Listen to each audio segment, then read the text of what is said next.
Hello बच्चों, last class में हम लोगों ने डिस्कस किया था reflection and refraction phenomena of plane wave front using Huygens principle. ठीक है, तो रिफ्लेक्शन एंड रिफ्रैक्शन फिनोमेना को हम लोगों ने हाइजेंस प्रिंसिपल के थ्रू समझा था। आज का हमारा टॉपिक है, एक फ्रेश टॉपिक है, एक नया टॉपिक है, और वो है कोहेरेंट एंड इनकोहेरेंट सोर्स। आप बोर्ड पे देख सकते हैं आज का टॉपिक क्या है, कोहेरेंट एंड इनकोहेरेंट सोर्स। बच्चों, अभी से 5-6 लेक्चर इसी कोहेरेंट इनकोहेरेंट सोर्स पे चलना है। तो बहुत जरूरी है कि आप कोहेरेंट और इनकोहेरेंट सोर्सेस को सही ढंग से समझो। ठीक है, चलो देखते हैं क्या है कोहेरेंट सोर्स। तो बच्चों, दो सोर्स ऑफ लाइट को, सोर्स ऑफ लाइट मतलब बल्ब है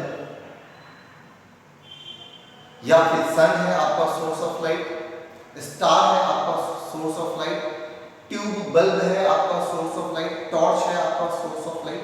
तो कुछ भी सोर्स ऑफ लाइट अगर है तो उनमें से दो को कंसीडर करना है।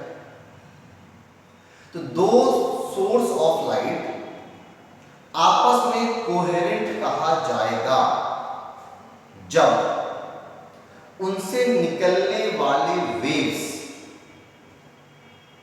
के बीच में एक कांस्टेंट फेज डिफरेंस होगा, एक कांस्टेंट फेज डिफरेंस होगा। अगर आप लोग वेव टॉपिक को क्लास 11th में थोड़े ढंग से पढ़े होंगे तो आपको फेज वर्ड का असल मीनिंग समझ में आएगा। मैं फिलहाल रिपीट कर दूंगा उस टॉपिक को और अभी कोशिश करूंगा कि आप लोग फेज वर्ड को समझ सको, क्योंकि अगर आप फेज वर्ड को ही नहीं समझोगे तो आप कोहेरेंट और इनकोहेरेंट सोर्स को नहीं समझ पाओगे। ठीक है बच्चों, तो मैं फिर से रिपीट कर रहा हूं, कोहेरेंट सोर्स का डेफिनेशन क्या है। दो सोर्सेज आपस में कोहेरेंट कहे जाएंगे, दो सोर्सेज ऑफ लाइट आपस में कोहेरेंट कहे जाएंगे अगर उनसे निकलने वाले वेव्स के बीच में एक कांस्टेंट फेज डिफरेंस हो, तभी वो कोहेरेंट सोर्स कहा जाएगा। डेफिनेशन पढ़ते हैं, two sources are said to be coherent if the phase difference between the two waves at a particular point remain constant with respect to time के respect में। ठीक है, अब जस्ट इसका रिवर्स अगर हम लोग बोले तो वो इनकोहेरेंट सोर्स का डेफिनेशन हो जाएगा। यहां पे लिख रखा है इनकोहेरेंट सोर्स। तो दो सोर्सेज ऑफ लाइट को इनकोहेरेंट बोलेंगे अगर उनसे निकलने वाले वेव्स के बीच में फेज डिफरेंस कांस्टेंट नहीं रहता हो, फेज डिफरेंस कांस्टेंट नहीं रहता हो विद रिस्पेक्ट टू टाइम, तो हम लोग उसे इनकोहेरेंट सोर्स बोलेंगे। तो बेसिकली अगर डेफिनेशन सिर्फ समझना है, फील नहीं भी लो, तो अगर सिर्फ डेफिनेशन समझना है तो आपको बस इतना ध्यान रखना है कि एक टर्म है समथिंग लाइक फेज डिफरेंस। क्या डिफरेंस? Phase difference. तो फेज डिफरेंस अगर कांस्टेंट रहता है दो वेव्स के बीच में तो वो कोहेरेंट सोर्स कहलाएगा, और अगर फेज डिफरेंस दो वेव्स के बीच में does not remain constant, मतलब कांस्टेंट नहीं रहता है, तो वो इनकोहेरेंट सोर्स कहलाएगा। मतलब सारा खेल किसका है? फेज डिफरेंस का, वेव्स के फेज डिफरेंस का ही सारा गेम है। तो बात इतना है कि अगर हम फेज डिफरेंस को समझ लें तो जो डिफरेंस है कोहेरेंट सोर्स में और इनकोहेरेंट सोर्स में वो आपको समझ में आ जाएगा। तो मेन फोकस कहां रखना है बच्चों? इसी फेज डिफरेंस पे, है ना। कोहेरेंट सोर्स का डेफिनेशन क्या कहता है? अगर एक शॉर्ट हम लोगों को डेफिनेशन देना हो, शॉर्ट डेफिनेशन ये कहता है कि जो दो सोर्सेज से वेव्स निकलेंगे उनके बीच में फेज डिफरेंस अगर कांस्टेंट रहता है विद रिस्पेक्ट टू टाइम तो कोहेरेंट सोर्स है। अगर वही फेज डिफरेंस कांस्टेंट नहीं रहता है तो वो हो गया इनकोहेरेंट सोर्स। तो something there is something called phase difference, अगर वो समझ लें तो हम लोग कोहेरेंट सोर्स और इनकोहेरेंट सोर्स के बीच में जो बेसिक डिफरेंस है वो अच्छे से समझ पाएंगे, फील भी आएगा, समझेंगे अभी हम लोग फेज डिफरेंस का असल मीनिंग है क्या। खैर चलो यहाँ पे नोट भी लिखा है, देख लो क्या है नोट। नोट ये है, कहता है in our syllabus we study only about coherent source, मतलब हम लोग का जो सिलेबस है उस सिलेबस के अकॉर्डिंग हम लोगों को सिर्फ कोहेरेंट सोर्सेस के बारे में ही पढ़ना है, मतलब इनकोहेरेंट सोर्स के बारे में ज्यादा डिटेल में नहीं पढ़ना है। तो बच्चों ज्यादा डिटेल में इसलिए नहीं पढ़ना है क्योंकि इनकोहेरेंट सोर्स थोड़ा कॉम्प्लेक्स हो जाता है और अभी अभी तो हम लोग वेव को पढ़ना असल मायने में स्टार्ट किए हैं, तो बहुत ज्यादा कॉम्प्लेक्स नहीं जाना है और हम लोगों को बहुत इजी लेवल पे वेव्स को डील करना है, इसलिए हम लोगों को अभी सिर्फ कोहेरेंट सोर्सेज के बारे में स्टडी करना है, इनकोहेरेंट सोर्सेज के बारे में ज्यादा डिटेल में नहीं जाना है। नेक्स्ट क्या कहता है, in our daily life we observe mostly incoherent sources. Second note ये है कि हम लोग जो अपने डेली लाइफ में देखते हैं, sun, star, moon, bulb, tube, torch, जितने भी सोर्सेज आप अपने सराउंडिंग में देखते हो वो सबके सब इनकोहेरेंट सोर्सेज हैं।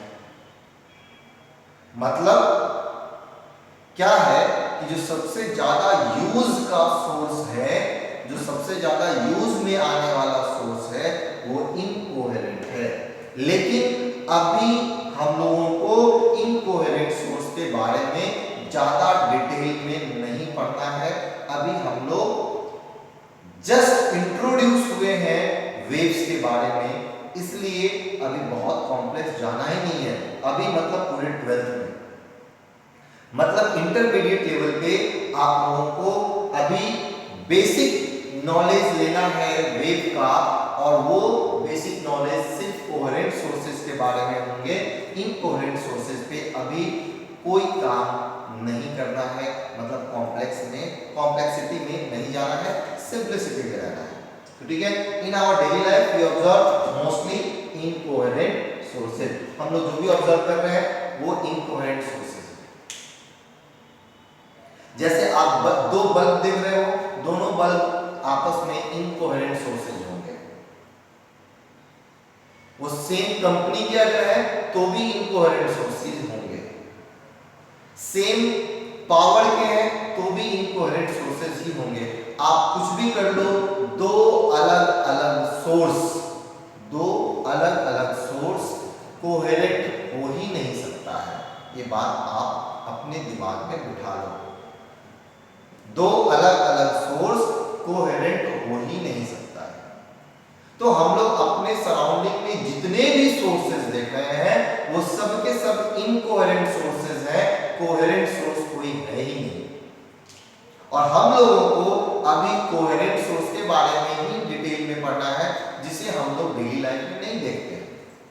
तो आपने अब तक कोहेरेंट सोर्स कभी नहीं देखा है, लेकिन अभी हम लोगों को पढ़ना उसी के बारे में। ठीक है बच्चों, आपको आने वाले क्लासेस में और फील आएगा और ये समझ में आएगा कि कोहेरेंट सोर्स ही आप अपने में इतना कॉम्प्लेक्स है, तो पता नहीं इनकोहेरेंट सोर्स कितना कॉम्प्लेक्स होगा। मतलब ये जो अभी हम लोग आगे पढ़ने वाले हैं कोहेरेंट सोर्सेज के बारे में, वो बहुत आसान टॉपिक नहीं है बच्चों। तो जो आसान है इन दोनों में वो खुद में बहुत कॉम्प्लेक्स है, तो सोच लो जो कॉम्प्लेक्स होगा वो कितना कॉम्प्लेक्स होगा। इसलिए अभी टेंशन नहीं लेना है, इनकोहेरेंट सोर्स हम लोगों को नहीं पढ़ना है बच्चों।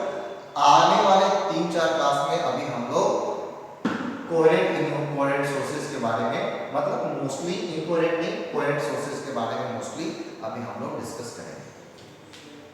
ठीक है बच्चों, तो अभी हम लोग किस टॉपिक की तरफ जाने वाले हैं? Phase difference. मैंने आपसे कहा था कि अगर ये फेज वर्ड समझ में आ जाए, फेज डिफरेंस समझ में आ जाए, तो मैं कोहेरेंट और इनकोहेरेंट सोर्स को अच्छे से समझ पाऊंगा।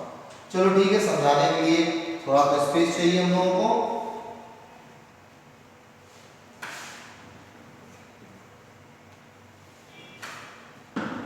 अभी देखो क्या है फेज। जैसे अज्यूम करो ये कोई एक सोर्स है, ठीक है, कोई एक बल्ब हो सकता है। ये बल्ब लाइट वेव इस तरीके से इल्यूमिनेट किया, तो अगर तुम्हें किसी भी पोजीशन पे अगर वेव के बारे में पता करना है, वेव को रिप्रेजेंट करना है, अगर इस वेव को रिप्रेजेंट करना है तो आप इस तरीके से लिखते हो y equals to a sine omega t plus five. a sine omega t plus five ये इक्वेशन है बच्चों वेव का। कभी कभी आपको y equals to a cos omega t plus five भी लिखा हुआ मिलेगा, ये भी सही है, कोई दिक्कत नहीं। आप वेव को as a function of sine भी रिप्रेजेंट कर सकते हो, as a function of cos भी रिप्रेजेंट कर सकते हो, कहीं कोई दिक्कत नहीं है।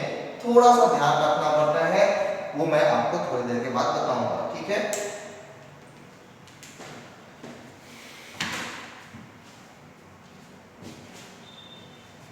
अब देखो तो ये जो वेव का इक्वेशन है इसमें ये पार्ट क्या है ब्रैकेट के अंदर ओमेगा टी प्लस फाइव, ये कहलाता है फेज।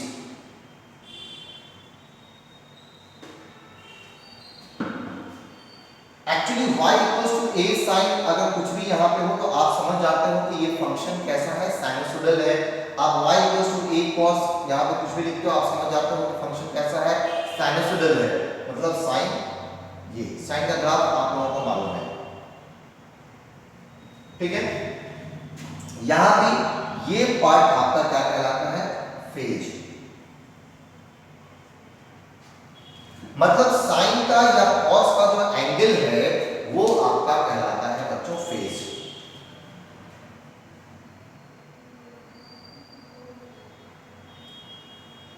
और यही बताएगा कि आप किस समय पे, टी क्या है यहां पर टाइम, ओमेगा कहलाता है एंगुलर फ्रीक्वेंसी और फाई कहलाता है फेज कांस्टेंट। ओमेगा है एंगुलर फ्रीक्वेंसी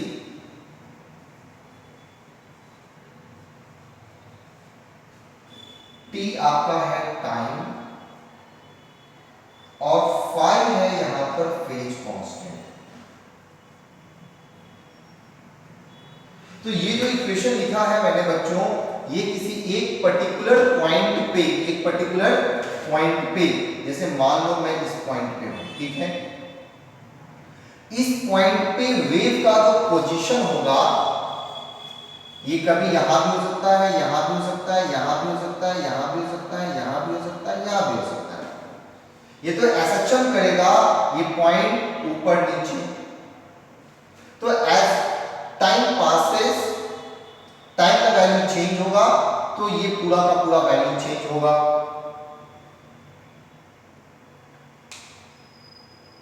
और जो भी यहां पे एंगल आएगा उसके हिसाब से y का वैल्यू आएगा,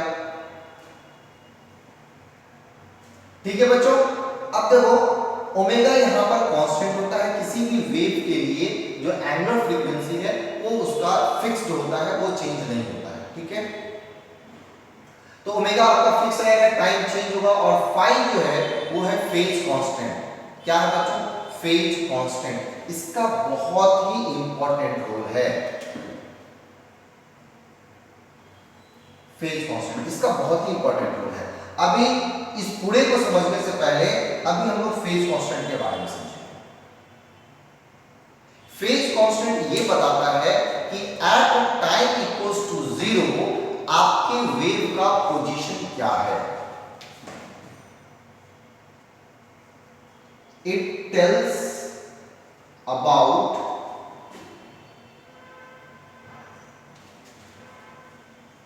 पोजीशन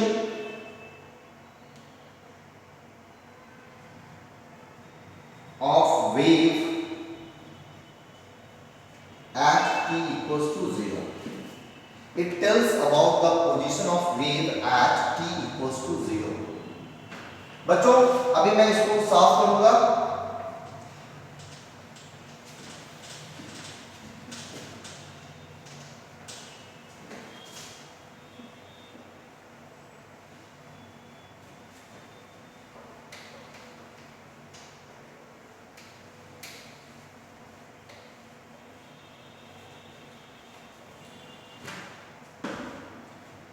देखो अब यही सोर्स, ये मान लो कि कोई टाइम है अभी t इक्वल्स टू t1 और t इक्वल्स टू t2 पे हो सकता है कि इसका पोजीशन बदल जाए और ये कुछ इस तरीके से दिखे।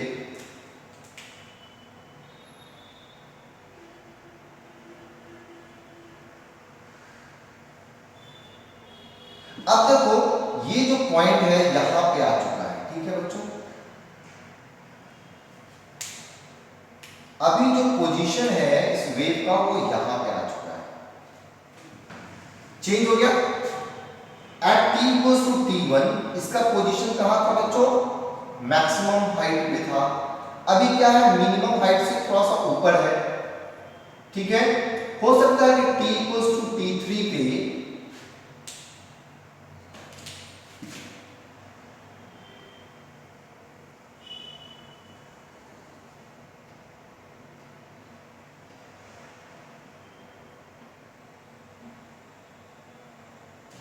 अब देखो अब ये पॉइंट कहां पे है बच्चों? इस जगह पे आ चुका है।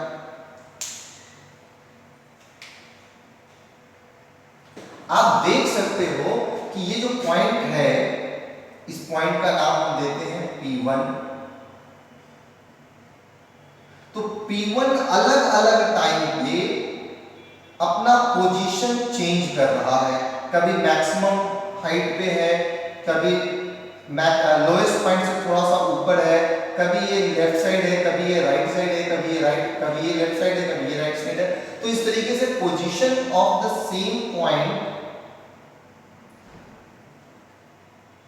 क्या हो रहा है? चेंज हो रहा है। समझ में आ रहा है बच्चों? तो अलग अलग टाइम पे एक ही पॉइंट का वेव में, एक ही पोजीशन का, एक ही पॉइंट का वेव में अलग अलग पोजीशन होगा और वो पोजीशन डिसाइड होगा इसी फेज से। वो पोजीशन डिसाइड होगा इसी फेज से। टाइम का वैल्यू बदलेगा और ये पोजीशन आपका बदलते चला जाएगा, ठीक। अभी हम लोग वापस से आते हैं फेज कांस्टेंट पे। फेज कांस्टेंट क्या कहता है? It tells about the position of wave at t equals to 0। तो अगर आपका टाइम 0 है, t इक्वल्स टू 0 है, इस समय पे जो वेव का पोजीशन है वो बताता है।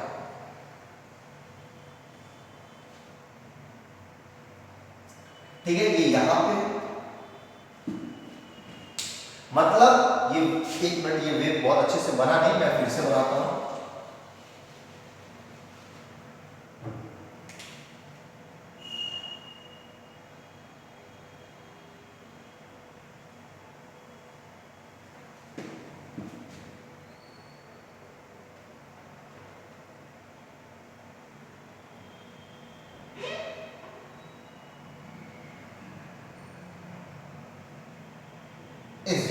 ठीक है बच्चों, तो कहता है टाइम इक्वल्स टू 0 पे वेव का पोजीशन बताएगा ये फार्म। अभी अब देखो ये क्या है, आपका लोएस्ट पॉइंट पे है और ये जो है बच्चों आपका ये कहलाता है एम्पलीट्यूड। आपको पता होगा ये जो हाइट है यहां से यहां तक, ये कहलाता है एम्पलीट्यूड। और ये आपका अगर a है तो ये पार्ट आपका माइनस a होगा एम्पलीट्यूड, ठीक है। तो ये पॉइंट आपका माइनस a है। तो अभी जो ये y एक्सिस है, ये हमारा y एक्सिस है। तो अभी t इक्वल्स टू 0 पे y का वैल्यू कितना है बच्चों? Minus a। अभी t इक्वल्स टू 0 पे y का वैल्यू कितना है -a, ये -a पे है अभी पॉइंट। तो जो मेरा इक्वेशन है y equals to a sin omega t plus five. अब टाइम तो 0 है बच्चों, तो टाइम 0 तो इक्वल टर्म क्या हो जाएगा 0, आपके पास बचेगा a sin फाइव। y का वैल्यू क्या होना चाहिए -a। अब देखो दोनों साइड a है, आपस में कैंसिल हो जाएगा, तो sin 5 इक्वल्स टू आया -1। अब आप लोग बताओ कि 5 का वैल्यू क्या होना चाहिए कि sin 5 इक्वल्स टू आ जाए -1। तो ऑब्वियसली तुम लोग बताओगे कि सर ये 3π/2 होना चाहिए। कितना होना चाहिए 3π/2, क्योंकि sin 3π/2 आपका होता है -1। तो बच्चों ये जो हमने ऑब्टेन किया 5 इक्वल्स टू 3π/2, वो y equals to a sin omega t plus 5 वाले इक्वेशन पे ऑब्टेन किया। मैं चाहता हूं y equals to a cos omega t plus 5 वाले इक्वेशन को यूज करना। तो चलो करो, कोई दिक्कत नहीं, आप वो भी कर सकते हो। उसमें क्या होगा, बस इस 5 का वैल्यू बदल जाएगा। यहां पर अगर 5 1 है तो यहां पे 5 2 होगा, दोनों 5 का वैल्यू अलग अलग होगा। तो देखो जो कैसे लिखेंगे, y equals to a cos omega t plus 5, a cos time 0 है बच्चों, तो ये टर्म 0 हो जाएगा, आपके पास बचेगा cos 5, और y की जगह पे आपको लेना है -a, क्योंकि टाइम इक्वल्स टू 0 पे इस पॉइंट का पोजीशन है -a। ये a कैंसिल हो जाता है और आपके पास बचता है cos 5 इक्वल्स टू -1। अब आप लोग बताओ कि 5 का वैल्यू कितना होना चाहिए कि cos 5 -1 होगा। तो बच्चों आप आसानी से बता सकते हो ये वैल्यू कितना होना चाहिए पाई। तो अगर यहां पे साइन वाले इक्वेशन में 5 का वैल्यू 3π/2 आता है, तो cos वाले फंक्शन में 5 का वैल्यू पाई आता है। दोनों में डिफरेंस कितने का है, तो π/2 का। कितने का डिफरेंस है बच्चों, π/2 का। तो आप किसी भी साइन के फंक्शन को आप आसानी से cos के फंक्शन में कन्वर्ट कर सकते हो। डिफरेंस आएगा फेज कांस्टेंट में। किसमें, फेज कांस्टेंट में। तो अब आपको समझ में आ रहा है बच्चों कि फेज कांस्टेंट क्या है। तो फेज कांस्टेंट वो टर्म है जो टाइम इक्वल्स टू 0 पे वेव के पोजीशन को बताता है, वेव के पोजीशन को बताता है। अब देखो अगर हम लोग कोई एक इक्वेशन लिखते हैं y equals to a sin omega t plus 3 plus π/6 plus π/6 बच्चों, तो यहां पर फेज कांस्टेंट कौन है, फाई कौन है, तो फाई है बच्चों यहां पे π/6। क्या है, π/6। तो ये क्या बताएगा, तो टाइम इक्वल्स टू 0 पे वेव का पोजीशन बताएगा। तो टाइम इक्वल्स टू 0 पे ये टर्म 0 कर दो, आपके पास बचेगा a sin π/6। sin π/6 कितना होगा बच्चों, 1/2। तो ये हो जाएगा a into 1/2 मतलब a/2। तो y इक्वल्स टू कितना होगा बच्चों, a/2 मतलब ये पोजीशन। तो अगर फाई का वैल्यू π/6 है तो वेव किस हाइट पे होगा, a/2 हाइट पे होगा। अगर हम लोग ऐसा लिखते हैं y equals to a sin omega t plus π/4, तो यहां पर फेज कौन है बच्चों, यहां पर फेज कांस्टेंट कौन है, तो π/4 आपका फेज कांस्टेंट है। और ये बताएगा कि टाइम इक्वल्स टू 0 पे मेरे वेव का पोजीशन क्या है। तो y equals to a, time equals to 0, ये टर्म 0 करो, sin π/4। अब sin π/4 कितना होता है बच्चों, 1/√2 मतलब a/√2। ठीक है, a/√2 को आप रेशनलाइज कर लो, तो √2 √2 का होता है 1.4 a/2, आप इसे लिख सकते हो 0.7 a अप्रॉक्स, मतलब थोड़ा सा ऊपर, इससे 0.5 से थोड़ा सा ऊपर। तो ये पॉइंट, अगर टाइम इक्वल्स टू 0 पे वेव मेरा इस जगह पे है तो आपका फाई का वैल्यू रहेगा π/4। अगर टाइम इक्वल्स टू 0 पे वेव इस जगह पे था तो आपका फाई का वैल्यू रहेगा 3π/, कितना था सॉरी, यहाँ π/6, तो आपका फाई का वैल्यू रहेगा π/6। अगर इस जगह पे रहेगा, मतलब 0 हाइट हो गया, तो आपका फाई का वैल्यू रहेगा 0। अगर आपका इस जगह पे है तो -1, अभी जस्ट आप लोगों ने कैलकुलेट किया था साइन वाले केस में 3π/2। अगर इस जगह पे है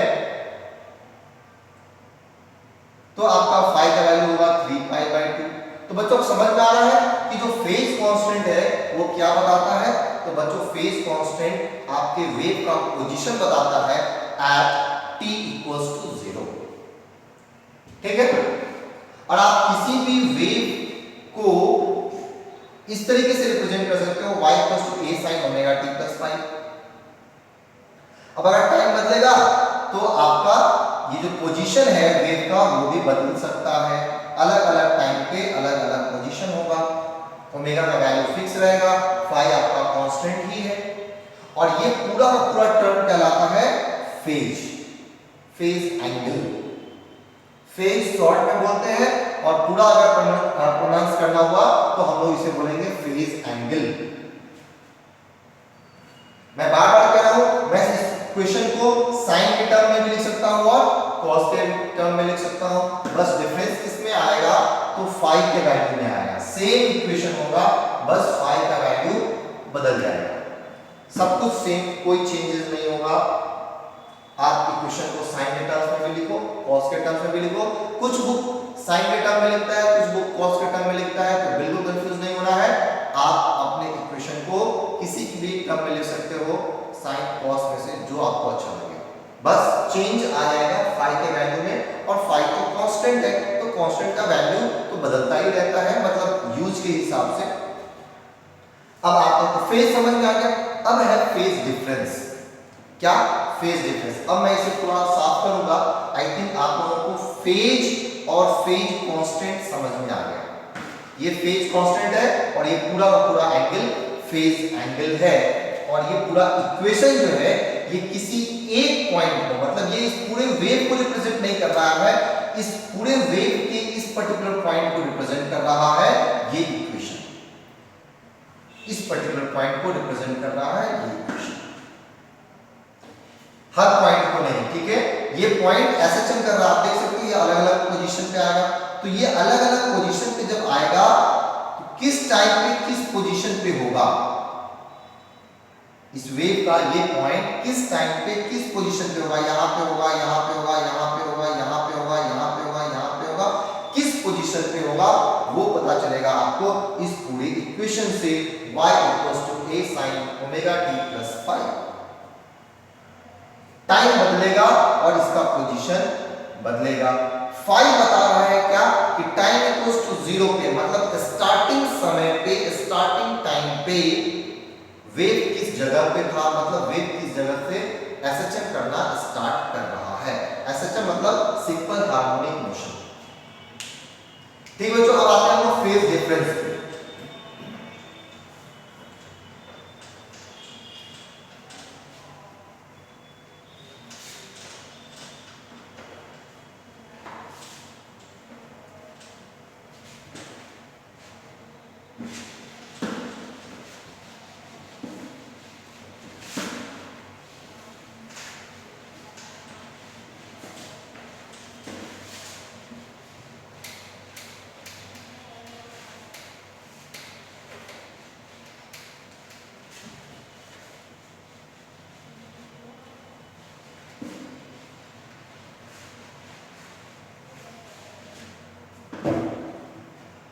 हाँ जी बच्चों, तो फेज डिफरेंस समझने के लिए, डिफरेंस तो हमेशा ही किसी दो चीजों में होगी, तो यहां पर भी आपको दो अलग अलग वेव कंसीडर करना है।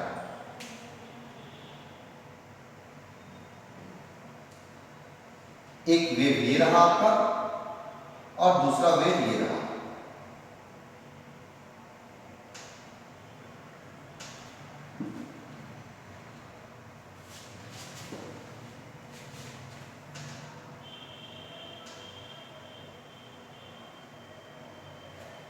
ये फर्स्ट वेव है और ये हमारा सेकंड वेव है, दो अलग अलग वेव है, ठीक है। अब देखो इस वेव का जो इक्वेशन लिखना चाह रहे हैं हम लोग किसी एक पर्टिकुलर पॉइंट का, ध्यान रहे पूरे वेव का इक्वेशन नहीं लिख सकते अभी हम लोग, सिर्फ किसी एक पर्टिकुलर पॉइंट का लिखना चाहते हैं, इस पॉइंट का लिखना चाहते हैं। या आप स्टार्टिंग पॉइंट का लिखना चाहो कोई दिक्कत नहीं है, आप स्टार्टिंग पॉइंट इसका यहाँ पे, तो किसी एक पर्टिकुलर पॉइंट का ये चूज करो, मतलब ये P1 P2 चूज करो, सॉरी ये P1 और ये P2 डैश P1 डैश, ठीक है। तो ये फर्स्ट पॉइंट है, ये सेकंड पॉइंट है, दोनों वेव अलग अलग है, ठीक है बच्चों। ये फर्स्ट पॉइंट है, ये सेकंड पॉइंट है। तो आप दोनों में से किसी भी एक पर्टिकुलर पॉइंट को पहले आपको सेलेक्ट करना होगा। डेफिनेशन में देखो एट अ पर्टिकुलर पॉइंट वहां पे लिखा हुआ है, मतलब आपको पूरे वेव में किसी एक पर्टिकुलर पॉइंट को चूज करना है, पूरे वेव में किसी एक पर्टिकुलर पॉइंट को चूज करना है।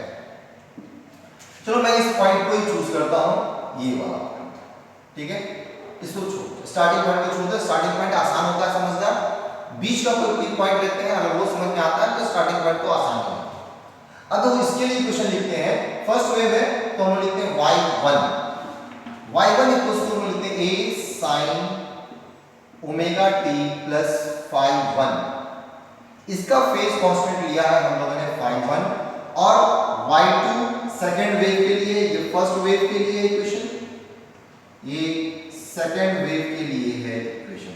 तो y2 इक्वल्स टू लिखते हैं हम लोग, सेम एम्पलीट्यूड रखना है, अगर इसका एम्पलीट्यूड सेम है, इसका भी एम्पलीट्यूड a है और इसका भी एम्पलीट्यूड a है, हम लोग अलग अलग भी एम्पलीट्यूड ले सकते हैं, चलो ले लेते हैं a1 और a2। तो यहाँ पर a1 लिखो, a2 लिखो, sign omega t plus phi 2, दोनों अलग अलग वेव है, एक वेव ये है और दूसरा वेव ये है, दोनों अलग अलग वेव में इस पर्टिकुलर पॉइंट पे जो इक्वेशन लिखा गया है वो ये है y1 equals to a1 sin omega t plus phi 1, और इसके लिए लिखा गया है y2 equals to a2 sin omega t plus phi 2। a1 और a2 एम्पलीट्यूड है, ओमेगा दोनों का सेम रखना है, एंगुलर फ्रीक्वेंसी सेम रखना है। अगर आप एंगुलर फ्रीक्वेंसी डिफरेंट रखोगे ये बहुत कॉम्प्लेक्स हो जाएगा और हमारे समझ के परे हो जाएगा। मतलब ध्यान में ये रखो कि हम लोगों को एंगुलर फ्रीक्वेंसी सेम रखना है, हम लोगों को एंगुलर फ्रीक्वेंसी सेम रखना है। Both have same angular frequency,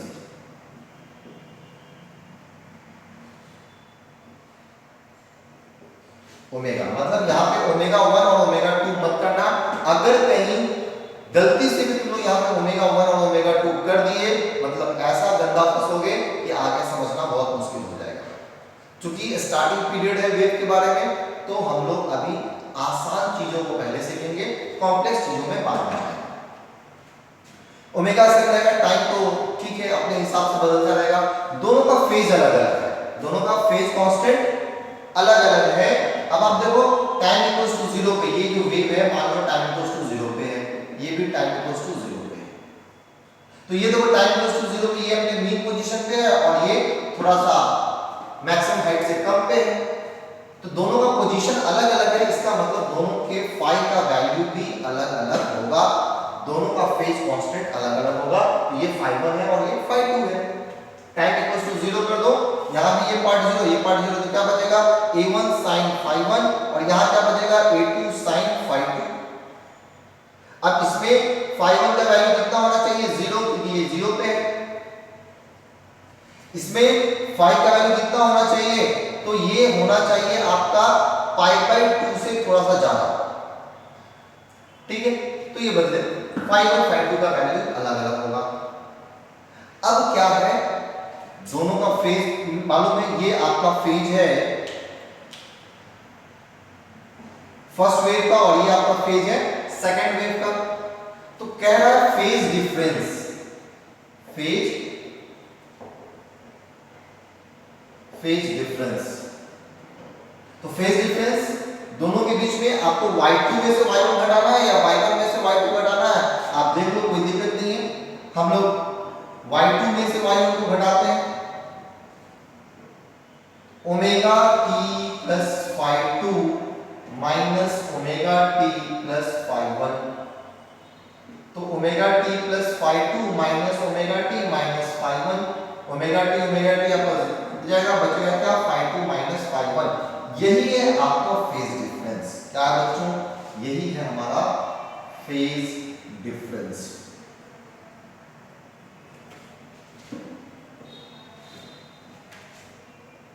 अब अगर ये फेज डिफरेंस कांस्टेंट रहता है, अगर ये फेज डिफरेंस कांस्टेंट रहता है, जैसे मान लो कि अगर फाई 1 का वैल्यू है 0 और फाई 2 का वैल्यू है, मैंने कहा पाई बाई 2 से थोड़ा सा ज्यादा होना चाहिए, तो हम लोग ले लेते हैं पाई बाई 2 से ज्यादा, पाई बाई 2 से थोड़ा सा ज्यादा, मतलब ये 0.5 पाई है, हम लोग 0.6 पाई ले लेते हैं, ठीक है।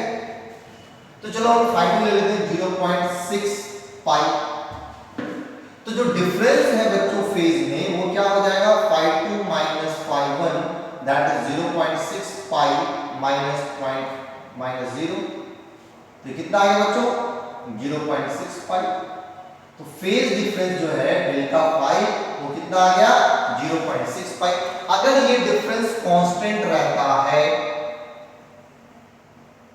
अगर ये डिफरेंस कांस्टेंट रहता है, तो आपका सोर्स जो है, ये पहला सोर्स और ये दूसरा सोर्स, ये सोर्स S1 ये सोर्स S2, तब ये दोनों सोर्स आपस में कोहेरेंट कहलाएगा। अगर ये डिफरेंस जो यहां पर 0.6 पाई आया, अगर ये डिफरेंस कांस्टेंट नहीं रहता, मतलब अभी 0.6 पाई आया, कुछ देर के बाद वो 0.3 पाई हो जाएगा, कुछ देर के बाद वो 2.5 पाई हो जाएगा। तो अगर ये फेज डिफरेंस मतलब delta phi that is phi 2 minus phi 1, अगर ये कांस्टेंट नहीं रहता है, तो आपका ये दोनों सोर्स S1 और S2 इनकोहेरेंट कहलाएगा। ठीक है बच्चों, तो हम लोगों के पास डेली लाइफ में जितने भी सोर्सेज हैं, उनमें किसी में भी दो अलग अलग सोर्सेज में किसी में भी ये जो फेज डिफरेंस है डेल्टा पाई, ये कांस्टेंट नहीं होता है, फाई 2 माइनस फाई 1 कांस्टेंट नहीं रहता है। डेली लाइफ में जो हम लोग देखते हैं वो कभी, जैसे अभी हम लोगों ने फाइंड किया 0.6 पाई आया, हो सकता है बाद में 0.1 पाई आ जाए, हो सकता है फिर थोड़ी देर के बाद 0.8 पाई आ जाए, फिर हो सकता है कभी 0.75 पाई आ जाए, तो कुछ भी आ सकता है फेज डिफरेंस। तो अगर फेज डिफरेंस चेंज हो रहा है, तो इसका मतलब ये है कि दोनों सोर्स आपस में इनकोहेरेंट है, और अगर फेज डिफरेंस सेम रह जाता है, कांस्टेंट रह जाता है, तो इसका मतलब कोहेरेंट। फेज डिफरेंस सेम रह जाए, कांस्टेंट रह जाए, तो कोहेरेंट सोर्स, और फेज डिफरेंस अगर टाइम के साथ बदल रहा है, तो इसका मतलब कि वो इनकोहेरेंट सोर्स होगा। तो बेसिकली बच्चों होता क्या है, जो कोहेरेंट सोर्सेज होते हैं उनका ओमेगा सेम होता है, जो कोहेरेंट सोर्सेज होंगे उनका ओमेगा सेम होगा, और इनकोहेरेंट सोर्सेज में ये ओमेगा अलग अलग हो जाता है। दोनों का एंगुलर फ्रीक्वेंसी ओमेगा जो है बच्चों वो अलग अलग हो जाता है, और तब जो आप लिखोगे यहां पर फेज डिफरेंस, ये ओमेगा 1 लिखोगे और ये ओमेगा 2 लिखोगे। ठीक है बच्चों, अब देखो अब ये तो कटेगा ही नहीं, तो आपको क्या लिखना पड़ेगा, omega 1 t minus omega 2 t, तो ये तो एक टर्म रहेगा ही रहेगा, और साथ ही आपके पास क्या आ जाएगा, प्लस ओमेगा, ये सॉरी 2 है और ये आपका 1 है, omega 2 minus omega 1 into t। अब ये ओमेगा ही बच्चों चेंज हो रहा है, क्या चेंज हो रहा है, ओमेगा ही चेंज हो रहा है, तो ये टर्म तो आपका हमेशा लगातार चेंज होते रहेगा। इस कारण से दो अलग अलग सोर्सेज कभी कोहेरेंट नहीं बन पाते हैं। ठीक है बच्चों, दो अलग अलग सोर्सेज कभी कोहेरेंट नहीं बन पाएंगे, अलग अलग सोर्सेज हमेशा ही इनकोहेरेंट होगा। तो ये था हमारा एक lecture coherent and incoherent source पे। अब आपके मन में सवाल आ रहा होगा कि सर डेली लाइफ में कोहेरेंट सोर्स मिलता नहीं है, जितना भी डेली लाइफ का सोर्स है वो सब कोहेरेंट सोर्स है आप बता रहे हो, तो कोहेरेंट सोर्स बनेगा कैसे?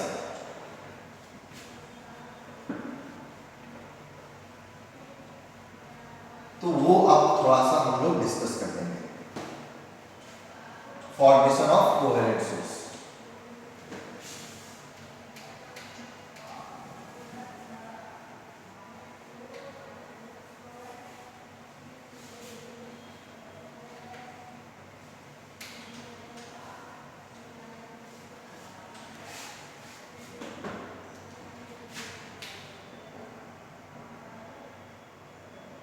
Formation of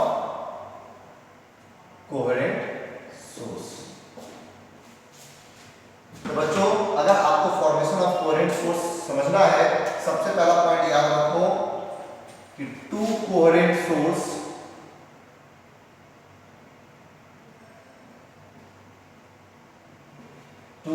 sources are always created by a single source,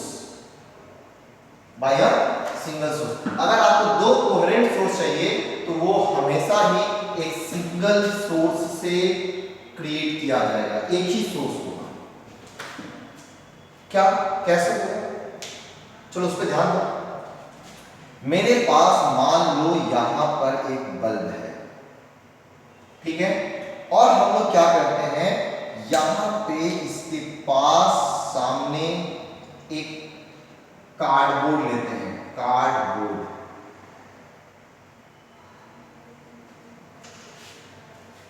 ठीक है, और इस कार्डबोर्ड में किसी भी दो पॉइंट पे हम लोग पिन होल करेंगे, छोटा सा होल करेंगे ये, और एक पिन होल यहां पे कर देते हैं। अब देखो लाइट वेव जब यहां से निकलेगा तो यहां भी जाएगा और यहां से निकलेगा तो ये यहां पे भी जाएगा। अब जैसे ही ये पिन होल पे टकराएगा तो ये अब एक सेकेंडरी सोर्स की तरह काम करेगा। ये पिन होल क्या करेगा, सेकेंडरी सोर्स की तरह। कौन बोला था ये बात? हाइजेंस ने कहा था। तो ये हाइजेंस प्रिंसिपल है। तो इस सोर्स का कुछ नाम दे दो। तो ये अगर सेकेंडरी सोर्स की तरह काम करेगा तो इसका नाम दे दो S1। ये आपका मेन सोर्स है, इसका नाम दे दो S2।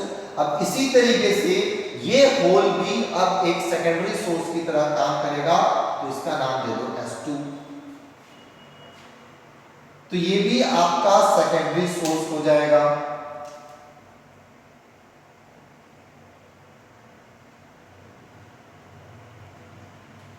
कौन बोला था? हाइजेंस ने कहा था कि वेव फ्रंट पे आने वाला हर एक पॉइंट अपने आप में सेकेंडरी सोर्स की तरह काम करता है। तो अब जब ये सेकेंडरी सोर्स बन गया है तो अब ये खुद भी हर डायरेक्शन में वेव को इल्यूमिनेट करेगा।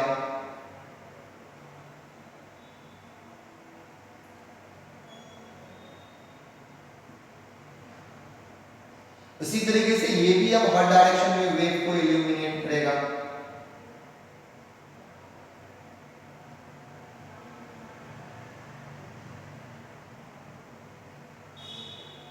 समझ में आ रहा बच्चों? जैसे ये सोर्स है तो ये बस दो ही वेव नहीं निकाला, ये तो बहुत सारा वेव निकाल रहा है।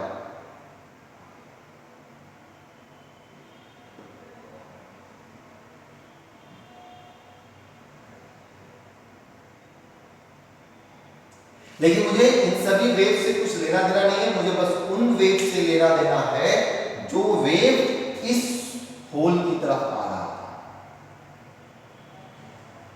एक वेव ये आ रहा है आपका बच्चों और दूसरा वेव ये आ रहा है आपका।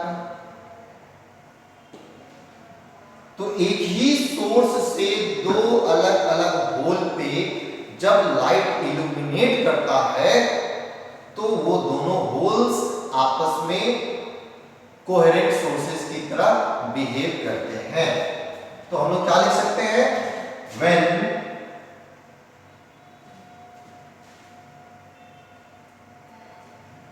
The light from a single source falls on two pinholes,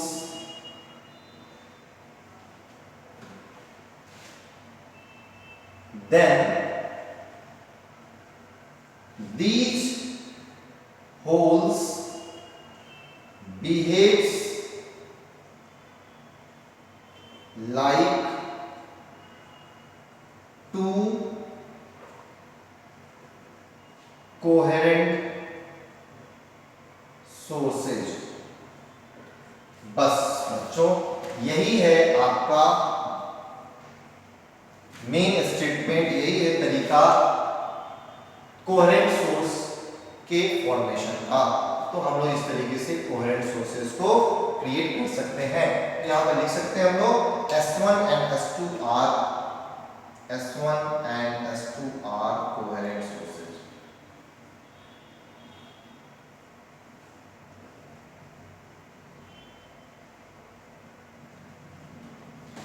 बच्चों उम्मीद है आज का लेक्चर आप लोगों को समझ में आया होगा। तो आज हम लोग यहीं पे एंड करते हैं। नेक्स्ट लेक्चर में हम लोग सुपरपोजिशन प्रिंसिपल समझेंगे कोहेरेंट सोर्सेज का, ठीक है। और लास्ट में एक बार इनकोहेरेंट सोर्सेज का भी डिस्कस करेंगे, बहुत शॉर्ट में करेंगे। फिलहाल हम लोग मेन फोकस रखेंगे कोहेरेंट सोर्सेज पे। तो आज के लिए इतना ही। Thank you very much. आप लोग वीडियो को रिपीट कर करके देखो, तब जाके ये अच्छे से समझ में आएगा, ठीक है बच्चों।